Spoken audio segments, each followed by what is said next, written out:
Hi കൂട്ടുകാരെ, എല്ലാവർക്കും സുഖമാണല്ലോ അല്ലേ? എന്തൊക്കെയുണ്ട് വിശേഷം?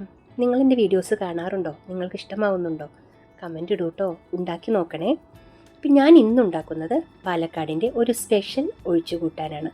എല്ലാവർക്കും ഇഷ്ടമുള്ള ഒരു പുളുങ്കറിയാണ് കേട്ടോ ഉണ്ടാക്കുന്നത്. ഇന്ന് പപ്പാളങ്ങ കൊണ്ടാണ് ഞാൻ ഉണ്ടാക്കുന്നത്. പപ്പാളങ്ങ എന്ന് പറഞ്ഞാൽ ഓമക്കായ, പപ്പായ. അപ്പോൾ ഈ പുളുങ്കറി സ്വാദ് കൂട്ടാൻ വേണ്ടി ഒരു സൂത്രപ്പണി കൂടി ഞാൻ ചേർക്കുന്നുണ്ട് കേട്ടോ. അപ്പോൾ വീഡിയോ മുഴുവനായി കണ്ടോളൂ, ചെറിയ വീഡിയോ ആണ്. അതിനുവേണ്ടി ഒരു 1/4 കപ്പ് പരിപ്പ് നന്നായി കഴുകി മഞ്ഞൾപ്പൊടിയും മുളക് പൊടിയും ചേർത്ത് വേവിക്കാൻ വേണ്ടി വെക്കുന്നുണ്ട് കേട്ടോ.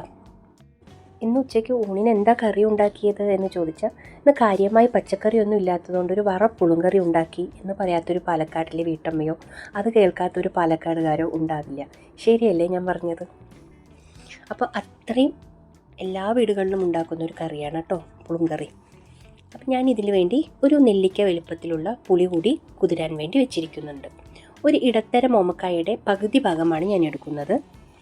ഇനി ഇത് നന്നായി തോലെല്ലാം കളഞ്ഞ് നമുക്ക് വൃത്തിയായി മുറിച്ചെടുക്കാം.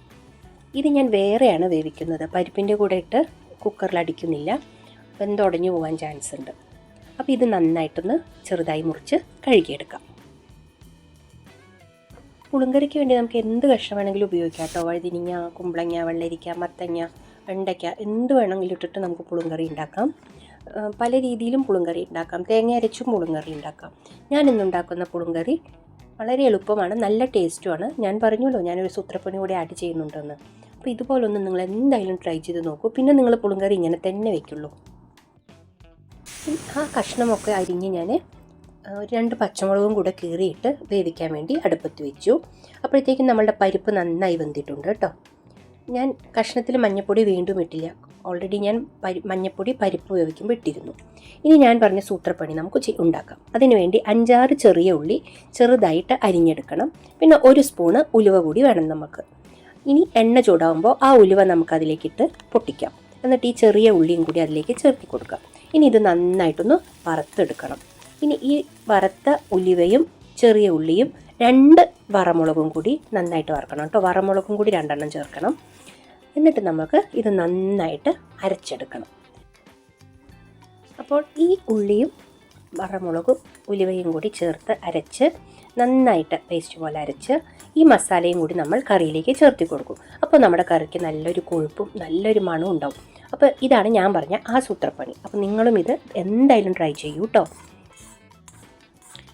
നമ്മുടെ കേരളത്തിൽ തന്നെ പല സ്ഥലങ്ങളിലും ഈ ഓമക്കായയ്ക്ക്, പപ്പായയ്ക്ക് പല പേരാണ്. അപ്പോൾ നിങ്ങളുടെ നാട്ടിൽ എന്താണ്, നിങ്ങളുടെ നാട്ടിലൊക്കെ ഇതിന് എന്താ പേരെന്നൊന്ന് കമൻറ്റ് ചെയ്യാൻ മടിക്കരുത് കേട്ടോ. അപ്പോൾ ഇത് ഞാൻ നന്നായിട്ട് അരച്ചു കൊണ്ടുവന്നിട്ടുണ്ട്. ഇപ്പോൾ നോക്കൂ, നമ്മളുടെ കഷ്ണവുമെല്ലാം നന്നായിട്ട് വെന്തിട്ടുണ്ട് കേട്ടോ.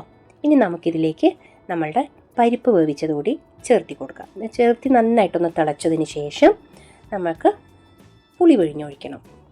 എന്നിട്ട് ആവശ്യത്തിന് ഉപ്പും കൂടി ചേർത്തി കൊടുക്കാം. ഇപ്പോൾ ഞാൻ അതിലേക്ക് പരിപ്പ് ചേർത്തി കൊടുത്തു. ആ പരിപ്പ് കുറച്ചുകൂടി വെള്ളം കൂടി മിക്സ് ചെയ്ത് കൊടുത്തിട്ടുണ്ട് കേട്ടോ. ഇനി നമുക്ക് പുളി പിഴിഞ്ഞതും കൂടി ഇതിലേക്ക് ചേർത്തി കൊടുക്കണം. കറിക്ക് വെള്ളം കുറവ് തോന്നുന്നുണ്ടെങ്കിൽ ഇപ്പം നിങ്ങൾ കുറച്ച് വെള്ളം കൂടി ചേർത്തി കൊടുത്തോളൂ. ഇനി ഇത് നന്നായിട്ടൊന്ന് തിളക്കട്ടെ. ഇതിലേക്ക് നമ്മൾക്ക് ആവശ്യത്തിന് ഉപ്പും കൂടി ചേർത്തി കൊടുക്കണം. അപ്പോൾ നിങ്ങൾ ആദ്യമായിട്ടാണ് എൻ്റെ ചാനൽ കാണുന്നതെങ്കിൽ സബ്സ്ക്രൈബ് ചെയ്യാൻ മറക്കരുത് കേട്ടോ. ബെല്ലൈക്കൺ കൂടി ക്ലിക്ക് ചെയ്യണേ, ലൈക്ക് ചെയ്യണം, കമൻ്റ് ഇടണം. നിങ്ങൾ എന്തായാലും കമൻറ്റ് ചെയ്യണേ. നിങ്ങളുടെ നാട്ടിൽ ഈ ഓമക്കായയ്ക്ക് എന്താ പറയുക, പപ്പായയ്ക്കെന്ന് കമൻറ്റ് ചെയ്യൂ കേട്ടോ. ഈ കറി ഇഷ്ടമായോ എന്നും പറയണം. ഇപ്പോൾ ഞാൻ അരച്ച് വെച്ച മസാലയും കൂടി ഇതിലേക്ക് ചേർത്തി കൊടുത്തു കേട്ടോ. ഇത് നമ്മളുടെ പുളുങ്കറിയുടെ ടേസ്റ്റ് നല്ലോണം വ്യത്യാസം വരും. നല്ലൊരു കൊഴുപ്പും നല്ല മണമാണ്. ഇങ്ങനെ ഇത് ചേർത്തി ഉണ്ടാക്കി നോക്കൂ കേട്ടോ. പിന്നെ നിങ്ങളിത് ഇങ്ങനെ തന്നെ ഉണ്ടാക്കുള്ളൂ. ഇപ്പോൾ നമ്മളുടെ കറി നന്നായി തിളച്ചു വന്നു. കൂട്ടത്തിൽ ഞാനൊരു അബദ്ധം കൂടി ചെയ്തു. കടുകും ഉലുവയും ആണ് വറുത്തിടാൻ എടുക്കേണ്ടത്. ഞാൻ ഉലുവയാണെന്ന് വിചാരിച്ച് ജീരകം കടുകിൻ്റെ കൂടെ ചേർത്തി കൊടുത്തു. അപ്പോൾ എൻ്റെ അച്ചമ്മ കാണിക്കാറുള്ളൊരു സൂത്രപ്പണി ഞാനും ഇന്ന് ട്രൈ ചെയ്തു. ആ പലകയിലേക്ക് തന്നെ ആ കടുകിനെ ഇട്ട് ഒന്ന് ചെറുതായിട്ട് ചരിച്ചു പിടിച്ചാൽ കടുകെല്ലാം ഉരുണ്ട് താഴെ പ്ലേറ്റിലേക്ക് വീഴും. അച്ചമ്മ കടയിൽ നിന്ന് കൊണ്ടുവരുന്ന കടുകിലെ കല്ലും മണ്ണും കളയാനാണ് ഈ ഐഡിയ ഉപയോഗിച്ചിരുന്നത്. പക്ഷേ ഈ സൂത്രം എന്തായാലും എനിക്കിപ്പോൾ ഉപകാരമായി. നോക്കൂ, ഇപ്പോൾ കടുക് നല്ല ക്ലീനായില്ലേ. ഇനി അതിലേക്ക് 2-3 ഉലുവയും കുറച്ച് കറിവേപ്പിലയും കൂടി ചേർത്തി നമ്മൾക്കിത് വെളിച്ചെണ്ണയിലൊന്ന് മൂപ്പിച്ചെടുക്കാം, ഒന്ന് പൊട്ടിച്ചെടുക്കാം. എന്നിട്ട് ഇതും കൂടി നമ്മളുടെ കറിയിലേക്ക്, നമ്മുടെ പുളിങ്കറിയിലേക്ക് കൊട്ടിക്കൊടുക്കണം.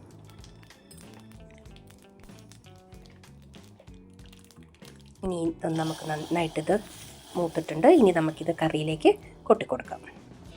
ഇപ്പോൾ നോക്കൂ, നമ്മളുടെ കറി റെഡി ആയിട്ടുണ്ട് കേട്ടോ. ഈ വറപ്പുളും കറി നിങ്ങൾ എന്തായാലും ഉണ്ടാക്കി നോക്കൂ കേട്ടോ. നമ്മളെപ്പോഴും കറിയിലേക്ക് കടുക് വറുത്തിട്ട്, ഏത് കറിയിലാണെങ്കിലും കടുക് വറുത്തിട്ട് കഴിഞ്ഞാൽ അപ്പോൾ തന്നെ ഒരു 2-3 മിനിറ്റിലേക്ക് അതൊന്ന് അടച്ച് വെക്കണം കേട്ടോ. അപ്പോഴാ മണം, അതിൻ്റെ ആ ഫ്ലേവർ മുഴുവൻ ആ കറിയിലേക്ക് കിട്ടും. ഇപ്പോൾ 2 മിനിറ്റ് കഴിഞ്ഞ് ഞാൻ ആ കറി ഒന്ന് തുറന്ന് നോക്കി. നമുക്കിനി ഇതിനെ സെർവ് ചെയ്യാൻ റെഡി ആയിട്ടുണ്ട്. ഇത് നിങ്ങളെല്ലാവരും ഉണ്ടാക്കി നോക്കണം കേട്ടോ. ഉണ്ടാക്കി നോക്കുമല്ലോ അല്ലേ? അപ്പോൾ നമുക്ക് നല്ലൊരു വീഡിയോ ആയിട്ട് വീണ്ടും കാണാം.